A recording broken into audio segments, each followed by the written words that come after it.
देखेंगे production possibility curve होता है क्या। प्रोडक्शन पॉसिबिलिटी कर्व ना वो सारे पॉसिबिलिटीज़ को दिखाता है कि जिससे हमें गुड्स प्रोड्यूस कर सकते हैं, जिससे हम गुड्स प्रोड्यूस कर सकते हैं वो विथ स्केयर रिसोर्सेस यानी limited resources.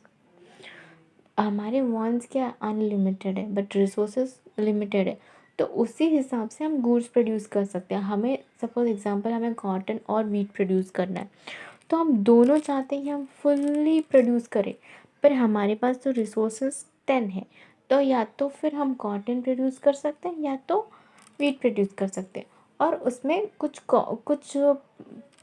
Factor of production दूसरे को दे सकते हैं और फिर उनसे वो प्रोड्यूस कर सकते हैं, पर हम प्रोड्यूस 10 ही कर सकते हैं टोटल। तो 10 वीट प्रोड्यूस किए तो कॉटन हमें 0 करना पड़ेगा।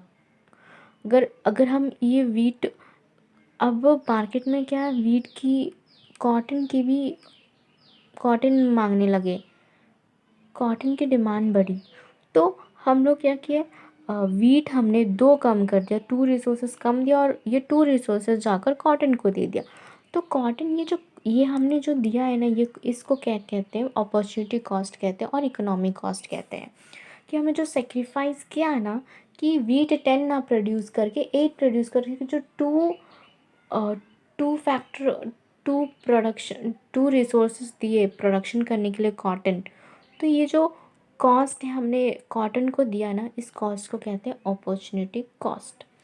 तो फिर मार्केट में क्या हुआ कि कॉटन की डिमांड बढ़ने लगी, तो फिर हमने सोचा कि चलो वीट भी 5 प्रोड्यूस करते हैं, कॉटन भी 5 प्रोड्यूस करते हैं, जिससे हमारे कॉटन की डिमांड में कॉटन की सप्लाई हो सके। सो उसके बाद फिर क्या होता है कि और ज़्यादा डिमांड बढ़ने लगी कॉटन की, कपड़े लोग ज़्यादा बनाने लगे, तो हमने क्या किया कि अब कम कर दिया, चलो अब हम कम कर देते हैं, टू टू टू रिसोर्सेज देते हैं वीट को और बाकी सब 8 है उसको हम कॉटन दे देते हैं। तो आगे चल के मार्केट में क्या हुआ कि अब वीट लोग कम मांगना ही छोड़ दिया वीट, और जो मांग रहे हैं वो बहुत कम। सो हमने पूरा हमारा जो रिसोर्सेज है हमने कॉटन में लगा दिया, तो कॉटन फुल्ली हमने 10 रिड्यूस कर दिया। सो हम देखते हैं कि ग्राफ में कि ये कैसे शो करता है, ठीक है। एक्स एक्सिस में हमने कॉटन लिया है, वाई एक्सिस में हमने वीट लिया है। सो एक्स एक्सिस अगर फुल्ली हमें वीट प्रोड्यूस करना है तो हमने 10 प्रोड्यूस किया वीट, और कॉटन को हमने 0 दिया। उसके बाद हमने क्या किया, 8 वीट प्रोड्यूस किया, 2 हमने कॉटन को दे दिया,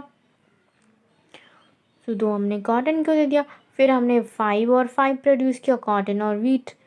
उसके बाद हमने क्या किया कि अब और ज़्यादा इंक्रीज़ हो गई कॉटन की डिमांड, तो हमने कॉटन बढ़ा दिया, 8 कॉटन को 8 रिसोर्सेज दे दिए ताकि वो ज़्यादा 8 प्रोड्यूस कर पाए, और वीट को हमने 2 रिसोर्सेज दिए ताकि वो 2 प्रोड्यूस कर सके।